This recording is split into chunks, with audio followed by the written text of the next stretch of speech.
is Charles Joe Edward Whiters.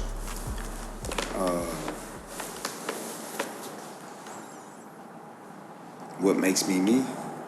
My trials and tribulations doesn't make me, but they've given me some ideas as to who I can become. My story begins born in a jail in Hudson, Kansas. Pretty much, they took me from my mother because she was in custody, and my grandmother brought me here to Oak Grove Apartments where I grew up, and the cultures are so different, and especially in places like that, from just our no's, our yeses, our do's, and our don'ts. That was a pretty rough neighborhood back in the 80s and 90s. So by the time I was 8 years old, I've seen so much police brutality within my own home, and it started with my mother. 6 years old, I remember a time that I was playing video games. I remember Mom used to come home every day and she would give me quarters. Like she would give me, 3 quarters every day, 75 cents every day to go play the video games. And one day we was playing these video games, and the 2 guys that was before us was in there. So when they finished and they lost, they come out and we would go in. It was a little bitty room. So with me and the other guy that was in there, it was 4 of us. It was me and my 3 friends. So while me and the other guy was in there, 2 of them decided to go out and walk around the store eating candy, putting it back. The woman in the store called the police. And when she called the police, they came, took us all outside, and he immediately asked me to turn around and put my hands behind my back and put out his handcuffs. I didn't even really understand, like I do now, of what was going on. I took off running. Like my natural instincts just kicked in. I just took off running. I ran home. I ran to my hiding spot. I know could nobody find me. No one could find me in this hiding spot because I was tiny. And I heard my mother's voice saying, "Baby." And when I heard that, I came out.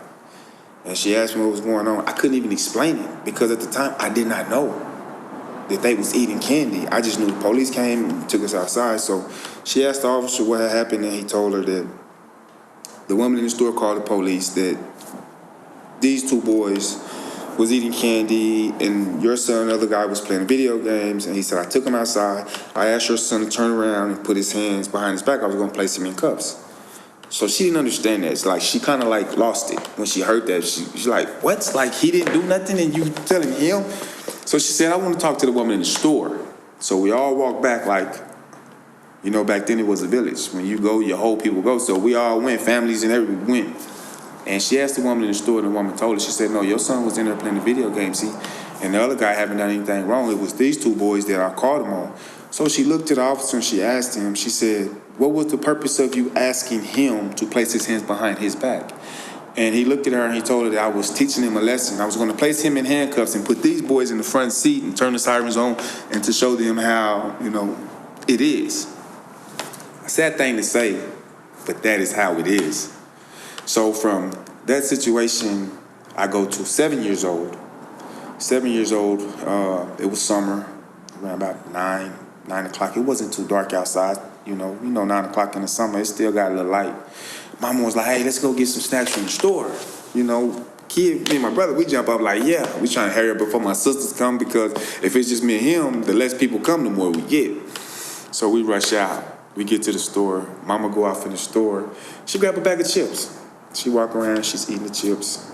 She's getting the stuff that she wants. She's telling us, repeatedly, get what y'all want, hurry up, let's go. So by the time we got everything that we wanted, we set it down.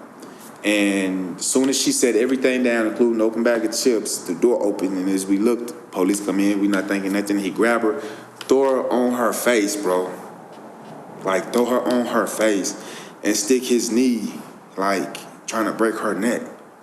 I was trying to pull him off, and I'm looking at my brother who's older than me and bigger, like, man, help get him off mama. Like, but she's yelling at my brother, like, get my baby out of here. Like, take him, get him out of here. So he was bigger than me. He managed to pull me off. We ran home, got my grandmother.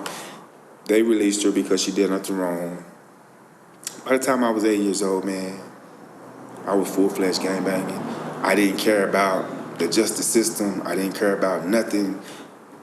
I had so much rage from being traumatized of what me witnessing my mother going through. And I'm a mama's boy. Like anybody tell you, I'm a mama's boy. And that was easy for me to say, forget that side, which was the right side of society and the right side of life and law. I didn't want nothing to do with it because I seen what it done to my mother. And I was all in with the gangs and anything that went with it. Whatever the rules and regulations that came, the politics of it, I was 100% with it. So I found myself being silent and sentenced to life and 20 years in prison for a murder. And I ended up serving 26 and a half years in prison as an innocent man on that murder. So in our areas, we have illiterate parents, guardians, and so on, who don't know anything about the law. And they believe that if you're placed in handcuffs in the back of a police car, you've done something wrong. So they do not come to your aid. They will not protest, advocate, or anything on your behalf. They will allow the system to suck you up. And this is what happens to our kids, and this is how we become so institutionalized. I was one of those kids, 14 years old. They knew I was innocent. Like, they had everything. They knew I was innocent. They know that I did not play a role. I never committed a crime in my life that would have had me sent to life in prison, let alone 10 years, you know. So being that the system done that, I found myself 14 years old in the world's worstest county jail. And I grew up there, spent almost 4 years in that jail, fighting every day. I had 202 fights when I left Oklahoma County Jail. I literally fought every day. That's all we did.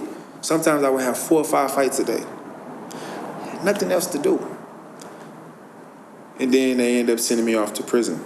Like, I'm not the toughest person, but when I went to prison, I wanted to die.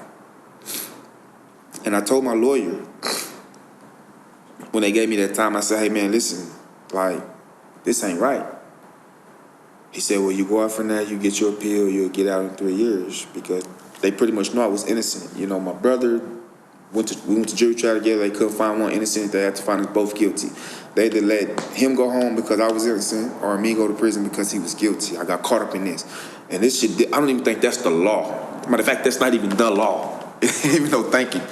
But it happened. And every good pen that signed it allowed it, right?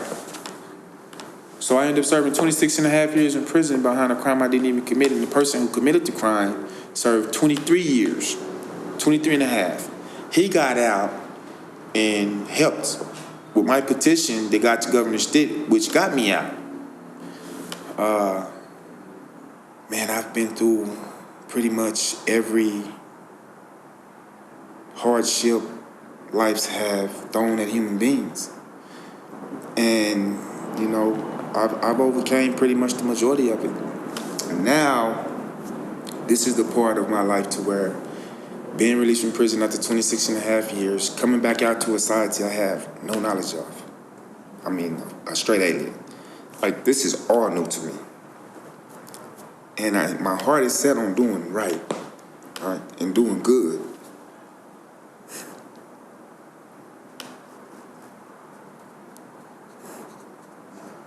So, coming back out here as a 40-year-old man, after all of that,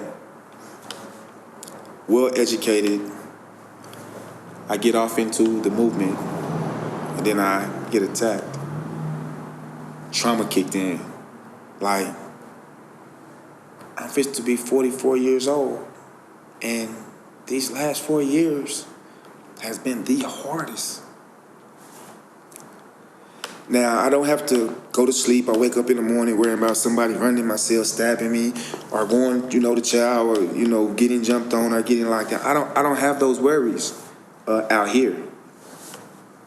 I live a different life because I am a different individual than what I was before. But I'm so heartbroken over the fact that we don't really hear conversations talking about trauma, mental health, substance abuse, depression, anxiety.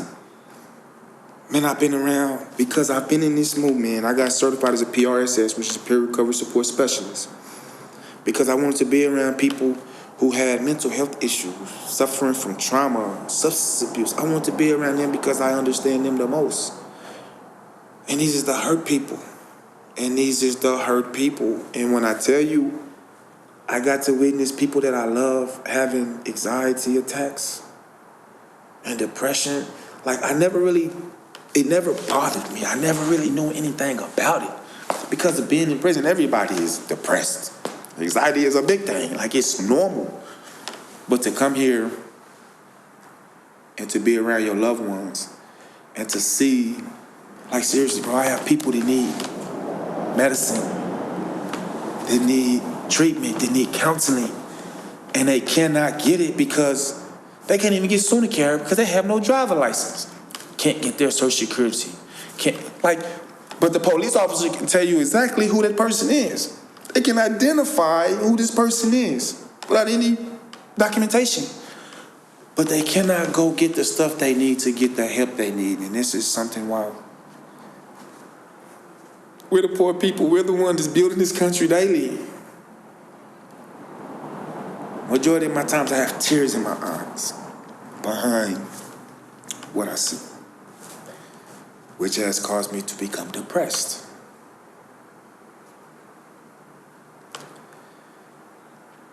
And then I have these people who think I'm like the strongest person in the world. And I'm not. Not even close. I just can't stop thinking about them taking me away from my mother at 14.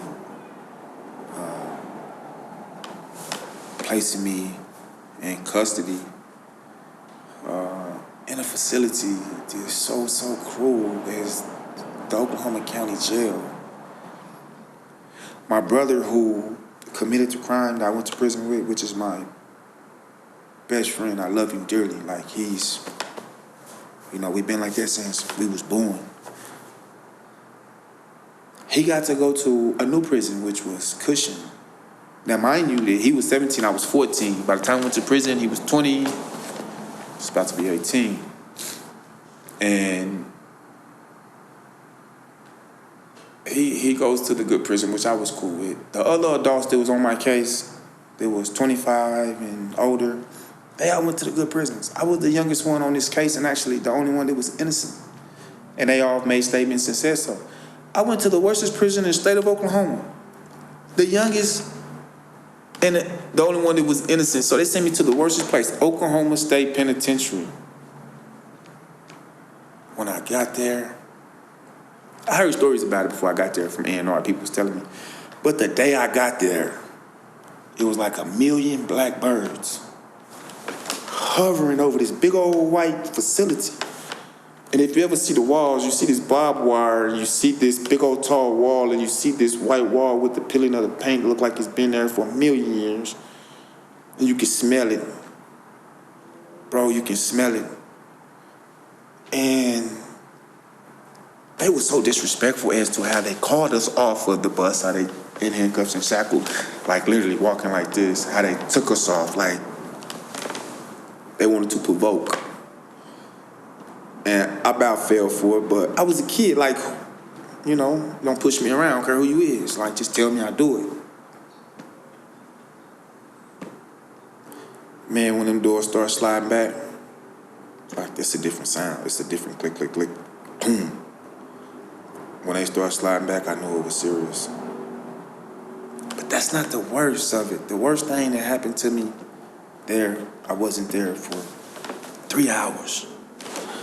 So my people knew I was there. They was looking out for me. They was giving me this care package, giving me soups, cookies, Kool-Aids. Back then they sold cigarettes, and I was a minor, yes. I was smoking cigarettes, and they was giving them to me. And I was even buying them from the prison as a minor. But anyways, they gave me a kite of the shape of a body. And on this shape of the body, it has main arteries as to where you stab someone. Like, bro, I haven't even been here long enough to even cook a soup. I couldn't even read or write at the time. I couldn't even spell cat or dog. And they send me this piece of paper, and I'm looking at it, and they showing me exactly where you stabbed to kill. Nothing else. And I'm like, man, this is supposed to be bad. Because I thought out here in the streets being a gang member, when they say, hey, you know, you gotta go do this for the hood or for the set, and you go do this silly stuff and get yourself in trouble and hurt someone, it's a different thing in prison. You're not going to go you're going to go kill someone. So I'm like, man, not this again. I just left that. Like, not this again, but this is totally different. Way more violent. I'm a kid. So my only chance was parole. Bro, listen, after my first couple years of fighting, like every day, all day, I couldn't read. And I seen some of my friends making fun of other people that couldn't read, and they didn't even know I couldn't read. They was clowning them. So I had to sneak behind their backs to keep from being clowned and start learning. So a dictionary became my very best friend. My only addiction in prison was dictionaries. Buy everybody's dictionary if I had enough money. So I started taking these programs. I ended up taking 72 programs, right? So I got my high school diploma. I went to college. I trained dogs, certified barber.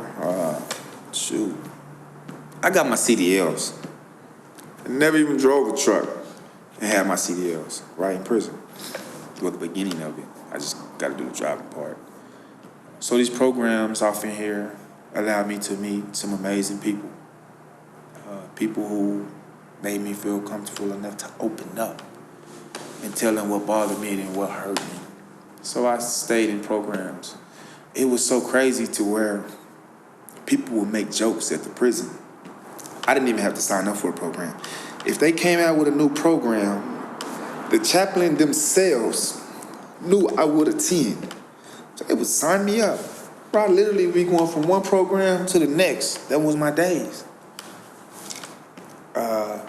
I got to hear a lot of amazing stories, and these stories was some stories that I thought my story was the worst story of all because I was a 14-year-old kid done like this.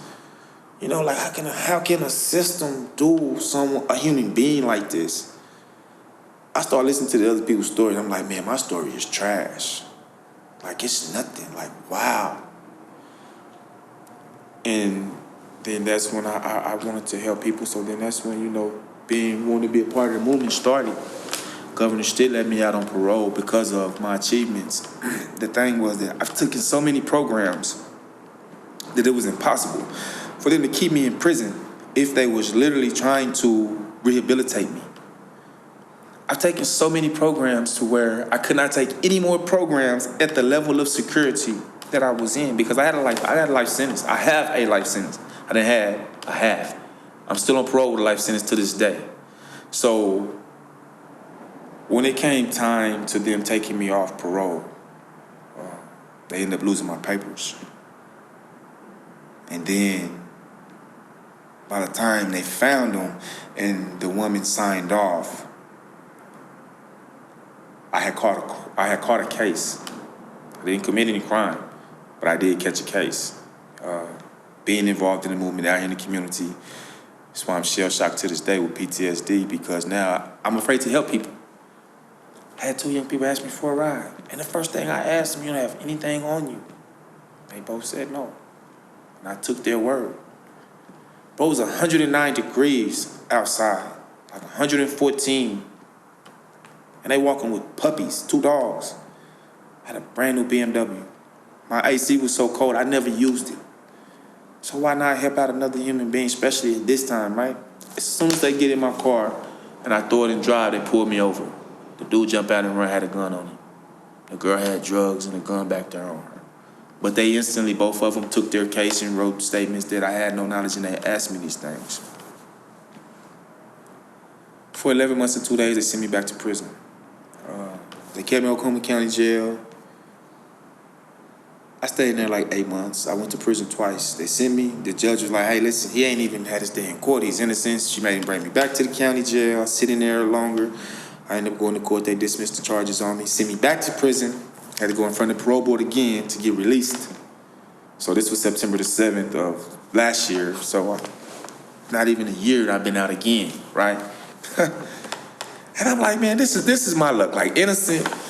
And it's crazy because all my people acknowledge it, like, dang, man, bro, or, Charles, like, you can't catch a break. I'm thinking to myself, I'm listening to their words, I'm like, I can't catch a break. I can be in a picture with someone drinking a beer, and they can send me to prison for life. For life. It's like,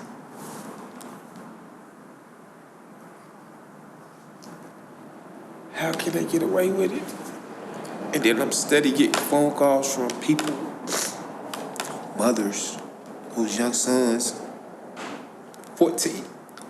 I have a couple 14 years old facing murder charges. I don't care how much time they give them. I mean, I care, of course, but I'm just saying that months in that place is bad on a kid. I don't want anyone to hear my story and think that because some of the success I had in prison, that it's okay to see kids in there look at me because I'm fine. No, I'm not fine. I'm a grown man, 43 years old, sitting with tears in my eyes because I'm hurt because of our people. Like, I'm not fine. I'm far from fine, right? Man, I got so much PTSD behind, I really been comfortable just like inside my own little apartment. I mean, it's crazy because I make jokes about it too.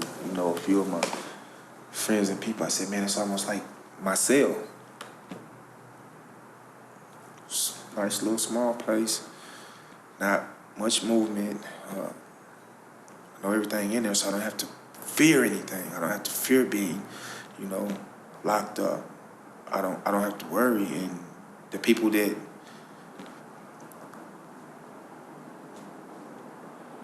I just stay cooped up all day. And, now I'm working at the church, which is like the best thing that could have happened to me. Bro, I got a whole church. I get to just cut the grass, do the trees. Like, I'm out there by myself. I might take the puppy sometimes. It depends on the weather. But I went from being a people's person. It's just like the weirdest thing ever. Because like everybody knew me. I went from being like a people's person to where like I don't even want to be around people. I never thought I'd be that type of person. And everybody would tell you like, Charles, people person, like, Now I'm just like, because the law, bro. Like, I know the law. And it tell me literally that I cannot mess with anyone. I can't mess with this person and convicted felon. Man, we in Oklahoma. 97% of the people in Oklahoma have some type of conviction. Whether it's probation, I don't care. It's something. The Oklahoma locks up everybody, right? So they tell me I can't be around convicted felons. I can't be around this. I can't be around that. And I'm like, well, I just can't be around anyone. All right? And that's where I find myself locked in a cell out here in society. So hopefully I can get taken off parole in the next month or so. And that's just taking off supervised. I'm still on parole. Like, they tell me that I can't finish parole till 2099 on my paper. They tell me 2099. Now, I know I'm going to live to be as old as Moses. I do know that. But I'm like, dang, why do I got to live the majority of that life still with these people, hovering over me? But I don't know, man. Sometimes I feel like that a little bit of that, it don't help to keep you, in line and in check.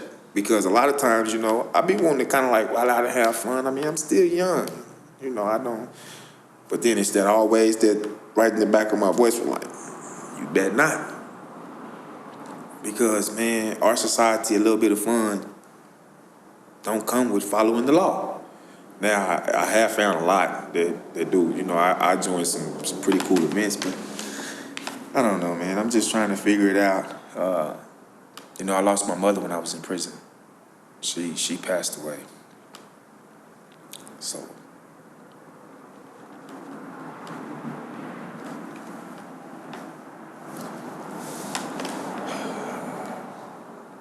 43.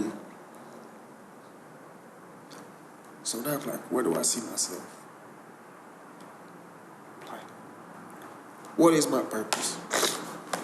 I never asked myself the question before. I guess because I wasn't 43. Freedom out here is where it's at. I just don't see me doing anything that's gonna, put me back in hell, because that's pretty much what that is. I never understood how an individual can steal a bike and die in a jail, a misdemeanor offense. I never understood how a crack addict or alcoholic or any other drug addict can be sentenced to 60 years in prison for drug paraphernalia and a little piece of drug, right? And our jails is filled with more drug addicts, people who is addicted to drugs, than it is drug dealers, killers, robbers, and any other thing. So the majority of our facilities around here that incarcerate people is filled with drug addicts. People who need substance abuse help. They need some sponsors, they need some love, right? Some care.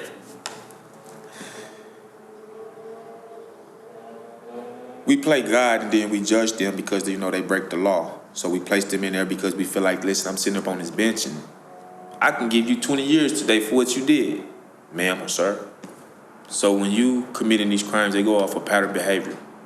Everything that you've ever done, they go back to your elementary school records, right? They go back to daycare records. Anytime you misbehave, you have these mental health issues by misbehaving.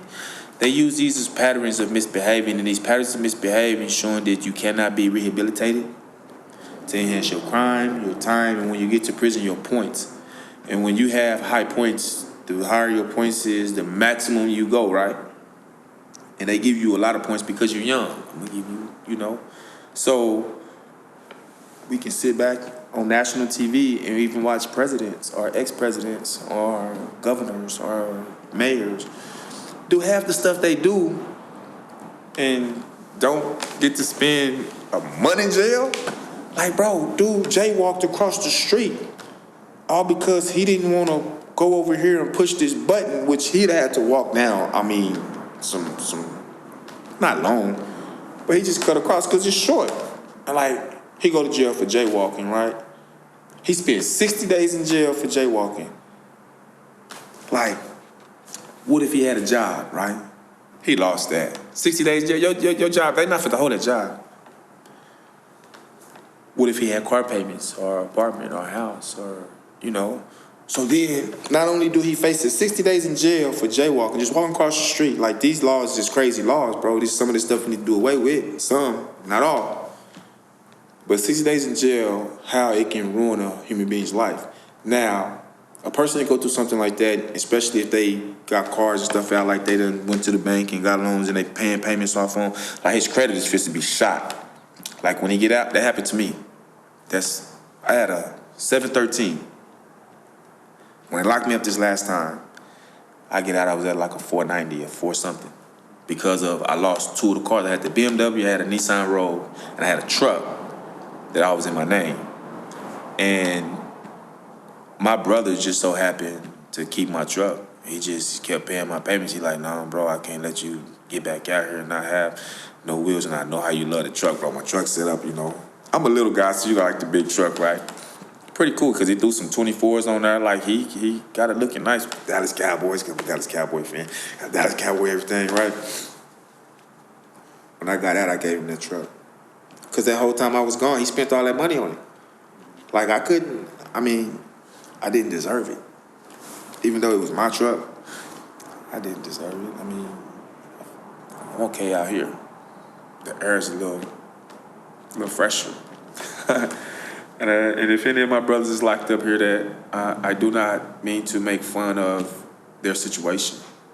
I don't. But I promise you, the air out here is better than the air in prison. So I still have some old grandparents and aunties and uncles back there in my old neighborhood, Kerr Village.